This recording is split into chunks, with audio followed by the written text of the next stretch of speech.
In this lesson on the Abramic covenants, part 2, you will introduce the term heir by asking a male guest to make a brief appearance in your classroom.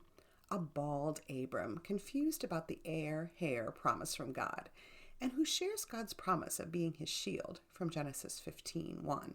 After a review of the definition of a covenant, students will learn that Abram would have a son, his own heir, and his descendants would be as numerous as the stars in the sky. God made another covenant with Abram.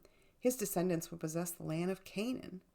Students learn about an ancient covenant ceremony called cutting a covenant, and acted out using a smoking firepot and flaming torch. Ideas for how to obtain child-friendly versions of these are included in the lesson plan. Students use colored pencils to color code old names, new change names, and name meanings on a worksheet based on Genesis chapters 17 and 21.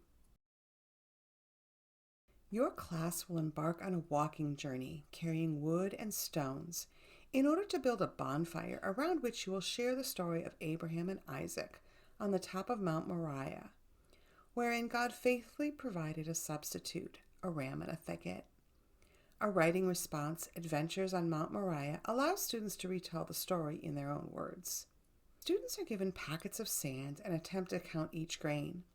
This relates to Genesis 22, verses 16 through 18, where God promises to Abraham that his descendants will be as uncountable as the sands of the seashore.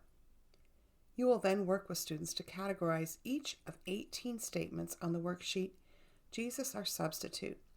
Once finished, it will be obvious to students how Isaac foreshadows Jesus as our substitute.